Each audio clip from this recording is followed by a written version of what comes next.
Hello and welcome. So here I've got the Lenovo Legion Go, and having looked at the Asus ROG Ally just a little while ago, I think this category of devices is starting to heat up.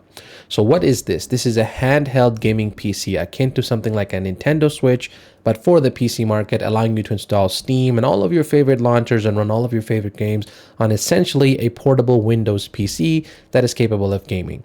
So in this video, we'll get this unboxed, we'll have our first look, fire up a game or two and see what this performs like, the overall experience, before we get into more detailed coverage and review later on. And also keep in mind, please get subscribed for this content, and please get subscribed as well for coming comparisons between the Asus ROG Ally as well as the Lenovo Legion Go. There'll be extensive coverage coming on both of these devices, the gameplay experience, the usability, the portability, can it replace your laptop and the traditional form factor that we're used to, and all of the other kinds of things around gaming, gameplay benchmarks, gaming experience, we're going to be covering on this device. Let's get this unboxed and have a look at the Lenovo Legion Go. Let's do a quick overview of this device. This is the Lenovo Legion Go, all new for 2023. So on the front of this device here, we've got two controllers which are detachable. We'll show that in just a quick moment here. To the right, on the right-hand side here, we've got traditional 4 buttons in kind of a diamond shape arrangement, very typical of an Xbox controller, A, B, and XY buttons. And since this is a Windows device, it kind of makes sense for these buttons to be labeled as such. We've also got a separate button up here, which looks like a settings button, perhaps a menu button to toggle into within the game. We'll have to check that out. We have a nice soft touch trackpad down here. It's very smooth to track. I wonder what the purpose of this is going to be. I know there was 2 of them on the Steam Deck, so this will be very interesting to see what the purpose of this is. Perhaps we can use it to mouse like this, and there's a scroll wheel back here that we can use to navigate. I'm not too sure. We'll have to check that out as well. We've got a very nice joystick here with, lots of movement. It's a little bit stiff, if I was to say, compared to the ROG Ally. And on the left-hand side here, we've got another joystick, a menu button up here which is tagged with a Legion logo. So I'm assuming this fires up the software that's used to control this device. We'll be taking a look at that in the detailed review as well. We've got a traditional D-pad here below that, and then 2 additional buttons, which I assume are multifunction buttons. This one looks like it's probably an in-game menu button. And this one here looks like it's probably map or some other common function that you can map to within a game. So that's about it on the front of the device. If we flip to the top of the device here, and it's very nice because you can actually stand it up on its own, whereas the curviness of the ROG Ally makes it very difficult to keep it to stand up without a stand or support of some sort. So love the fact that this can do this. So on the top here, we've got, as we mentioned before on the controllers, the typical buttons. But also we've got here 2 buttons separate for volume down and volume up. We've got a USB Type-C port here, micro SD card slot, a headphone microphone combo jack, and what looks like to be a power button in the shape of a Legion logo, perhaps with an embedded fingerprint scanner. So we'll be checking that out as well. If we turn over to the bottom of the device, let's see, can this stand this way? Oh, wait, yeah, nice. So on the bottom of the device, we have another USB Type-C port here. Thank you for including 2 ports. So if you prefer to have the wire below you rather than over the top because you move more this way, it's nice to have that option to be able to plug in and charge the device from either the top or the bottom. But also, if you want to play games off of perhaps an SSD, you can plug the SSD into the bottom of the device, power it on from the top, and you can still enjoy your gaming experience. Considering that this only comes with a 500 gig SSD, that's going to be very much needed if you want to play a few games on the go. And on the right hand side here of this controller at the very bottom, we've got a toggle switch here that goes between off to FPS. And then at the bottom here, we've got some light sensors. I believe there's some sort of light LED sensors. Not really sure what they do. We'll be taking a look at that in the detailed review as well. Now let's go around to the back of the device. So on the back here, we've got some beautiful, nice embossed lettering of the Legion logo. And we've got, this is a flip out stand that's actually built into the device, akin to what you have on the Lenovo, or excuse me, on the Nintendo Switch. So thanks very much for that, Lenovo. It's very nice to have this device included. There is no stand built into the ROG Ally, so keeping that up on its own, as I mentioned, you need a stand or a dock of some sort, and that's aftermarket. I don't believe that Asus is offering a first-party dock for that device. And on the back of the device here, we can see there's lots of buttons on each controller. So we'll pull out each of these controllers here and take a look at that. But on the right-hand side here, we've got 2 additional buttons. These are programmable. It says Y1 and Y2, so you can map these to whatever function you'd like, in addition to the traditional trigger and shoulder button. On the left-hand side of the device, we have a similar setup, but a little bit different. We have a button here that's a memory button. So this says Y3, another custom button. But then we have here a M3 button, which is also another custom button. And on this side here, we've got 2 additional buttons on the side, M1 and M2. These, of course, are programmable as well, in addition to the traditional trigger and the shoulder button here at the top. But we also have here, very interesting, is a jog dial from Lenovo. So that's going to be pretty interesting to see as to check out what the functionality of that is. Now, in order to take off the controllers, you push in this tab and you pull down. It's a little bit stiff and they need to pop off, but there you go. So we have one controller here. This is the right controller. And repeat the same gesture. So press this pin in and yank down gently. And here we go. We have the left controller. So those 2 controllers can pop off. We can now pop open the stand, set this device at some elevation that we like. It holds very nicely and it's stable. And then we also have this stand here, which is useful to use as, I believe, a joystick, a more traditional joystick.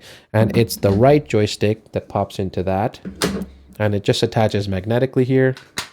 And you can see here that on the bottom that we have visibility into the off FPS switch toggle, as well as the light sensor that's in there. But if you hold it in this position, it's a little bit awkward because you have to tilt your wrist up. I'm not sure what the intent of that is, but we'll be finding out soon enough. So, and you can just pull it apart. It's magnetically attached.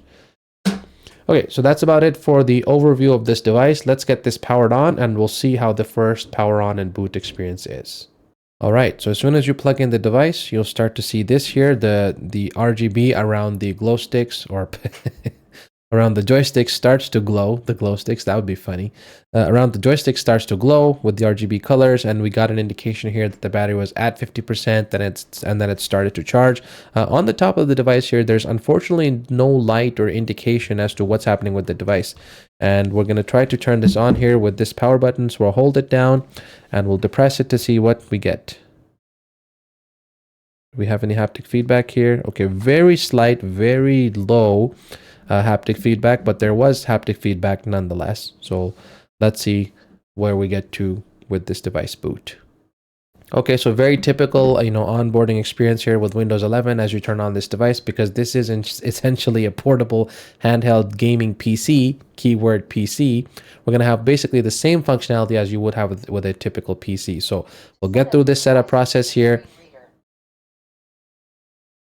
We'll go through the setup process here, get her to shut up, and once we're at the Windows desktop, then we'll return back and continue with this overview. So now basically after you power up the device, you'll have a Lenovo Legion Go or Legion Space, which is the specific software to manage and control this device, akin to Lenovo Vantage for your Lenovo laptops. So this Legion Space software will allow you to do specific tuning for this particular device when you're gaming. So once you get this all installed, it will basically come up and running. And after it goes through updates here, you should be able to go through a few different issues. So for example, first thing it's doing here is updating the firmware for the controllers. Makes sense, probably some fine tuning last minute in order to get things working correctly. So once this is done, and be sure that when you first do the initial setup, go through all of the Windows updates, through the Legion Space setup, these firmware updates for the device, that you have your power on. You don't want to run out of battery when that's happening. And just make sure you have enough juice in the device. So always a good idea to keep it plugged in, go through this initial setup, and then you'll have a smooth running experience from there on out. And finally, you'll land here into Lenovo Legion Space. So this will basically guide you through. And of course, at this point, you can start to use the buttons. So we can say right button will take you to the next screen. And it tells us a little bit about the L button. So this is the Lenovo, the Legion L button here. Press to open the Legion Space homepage. And you get a little bit of a vibration here. It's a very weak vibration, but it is there nonetheless. And if we keep going, we have the R button here. This one will basically open the left or right menu. Press to open the left or right menu. Oh, I see. This must be for monitoring performance. Yeah, this lets you access your game library, more game resources, and quickly set performance settings. Then we have L plus LB button. So these two buttons together, press to open the shortcut list. Then finally, switch controller mode. Switch the controller mode for different games. Gamepad is used for most console games, and FPS model mode is used for first-person shooters. Okay. Detach the controllers from the consoles. Have fun. Okay. All right, here we go.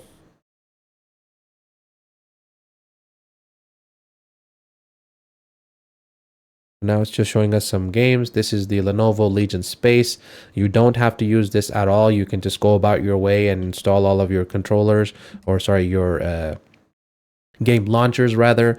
So you can go here, install Xbox, Epic, and it's nice that it has built-in handy little shortcuts to quickly download those games and get up and running. So we're going to start here with, I think we'll start with Ubisoft because I'm really enjoying playing right now the Assassin's Creed series. So let's go through that. And it asks you here about Microsoft Edge. It's probably just taking us as a shortcut to the browser to download. All right, so after quite a while of going through all of the different Windows updates, getting all the BIOS updates in place, getting the latest version of Windows installed, that's the October update and the 22H2 update, we're now finally running Assassin's Creed Mirage on this device. And I'm looking at here, so one thing I'm noticing right away in terms of quality control issues is that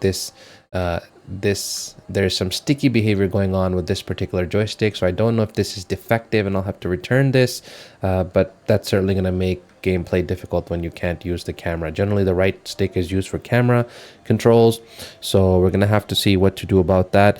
But if you look here, we're looking at the screen settings. So the native resolution of this display is QHD+.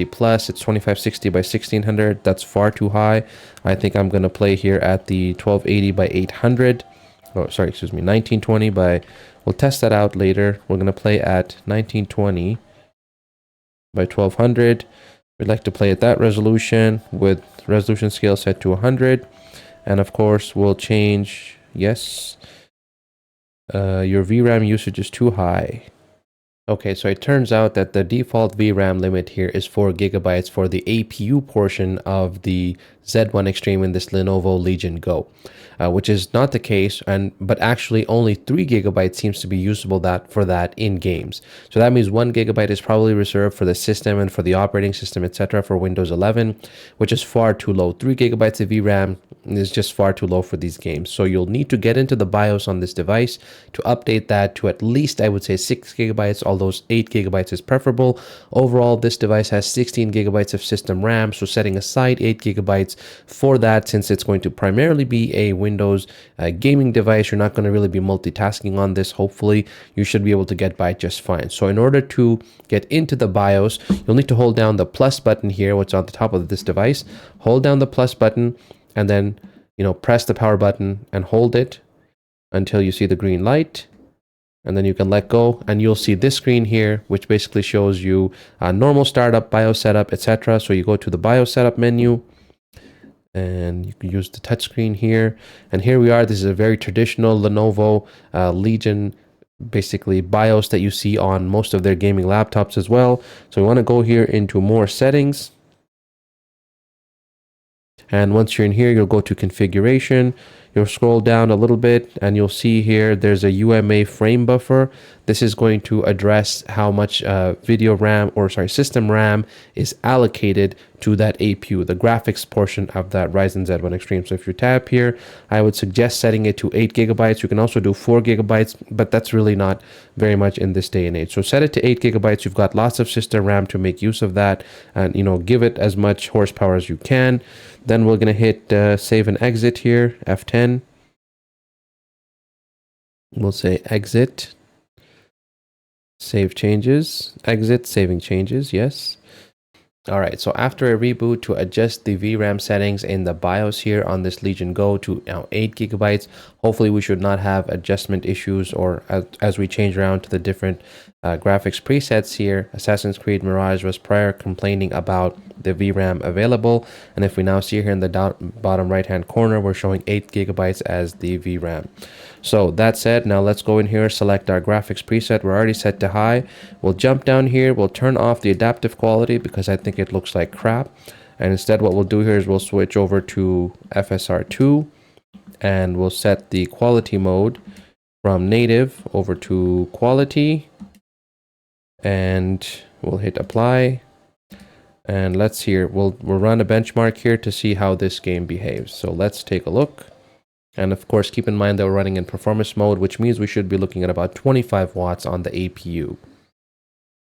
Oh, lots of stutter. If you look at this graph, it's literally all over the place. The smoother, we want this graph to essentially be a flat line if possible. And of course, we're not seeing that. There's lots of stutter here, but the visual fidelity looks good. This screen is a much better display, I would say, than the one we have even on the ROG Ally, the ROG Ally from ASUS. So I'm really enjoying the screen. QHD Plus is a mad resolution for a display of this size and a device of this class. So saying that, Lenovo didn't cut any corners here is very, very impressive indeed. And we're getting about 30 FPS. We'll try to see if we can adjust it down to balance to see if we can get roughly close to 60 FPS or even in the mid 40s to 50s. That would be a much more enjoyable experience since this does have variable refresh rate tech in here to keep it synced. The visual fidelity looks very good. The colors are very vibrant. Yeah, about 30, roughly 30 FPS, I believe, average. It seems to be bouncing all over the place, but I think what's the more interesting or complicated issue here is that the frame rates are quite unstable. Look at how they're bouncing all over the place. So the frame times definitely need tuning. And perhaps what we'll do is look at the 1200 by 800p option with FSR2 at quality settings to see if that upscaling tech can get us a better overall looking image and gameplay experience. I don't think 30 FPS is really a great experience in this game in this day and age. Okay, I think that about does it. So we can definitely play at 60 FPS or close to, as long as we play at 800p. I don't think that's very impressive in this day and age, considering 1080p has long been the standard, kind of 1080p 60, and now we've moved on to a significant percent of the gaming population playing at 1440p, and even a growing number of gamers now growing and gaming at 4K resolutions. So to have to dip back on to or down to 800p, it's a big compromise. You're paying for that portability. Obviously, something has to give. And if you're fine with the resolution drop and you don't really care too much, or if you play just kind of fast shooters or competitive games or maybe MOBAs, I'm not really sure what your flavor is, but maybe in some of those other genres of games, you can get by on a lower resolution rather than needing 4K and every last pixel rendered. But here, because this game is, I think, a visual... it's an RPG and the visuals are a very important part of the game for the immersion and for the overall experience. I think having 60 FPS at 1080p should be the target. And in my opinion, not the ROG Ally and not this device is able to hit it in the performance mode at about 25 watts to the APU with 8 gigs of VRAM at 1080p resolution. And frankly, I think that's disappointing. So that's why I haven't been able to get to complete my review on the ROG Ally, but please be patient. It is coming soon. I've waited for a few BIOS updates as they keep updating and tweaking it. I'm hoping that finally when they have the final BIOS that dials everything in nicely and we can get close to that 60 FPS is when I'll be covering and releasing my review. Okay, so now if we look here at 800p resolution, we have an average frame rate of 53 FPS, but look at the minimum. We're seeing a minimum of 0. So that means, there isn't enough bandwidth for the frames to come to the screen, even at 800p resolution, by processing them through FSR2. So what we need here either is FSR3, which is a much more improved algorithm, which means another update to the game will be required as well, because this game only supports FSR2. Either that or we need HyperRX to be available on devices such as this. So HyperRX is AMD's claim to saying one push button, it will dial all of the settings that it needs, Radeon super resolution, image sharpening, etc., enhanced sync to get you, and of course reducing lag, to get you a very smooth gameplay experience. However, that doesn't seem to have made its way onto the ROG Ally, nor onto this device here, the Legion Go. So there you have it. I think that's our first look here at the Legion Go. Stay tuned, of course, for intensive benchmarks and more gameplay videos coming soon. If you like this content, please subscribe to my channel, hit a like, and pass this along across your social media channels to help grow this channel. And as you know, all of this comes from my personal pocketbook. So any subscribe helps. So thanks very much for watching, and stay tuned for additional videos and coverage coming up on the Lenovo Legion Go, as well as many comparisons between the ROG Ally from ASUS and this device. So thanks very much for watching, and we'll see you in the next video.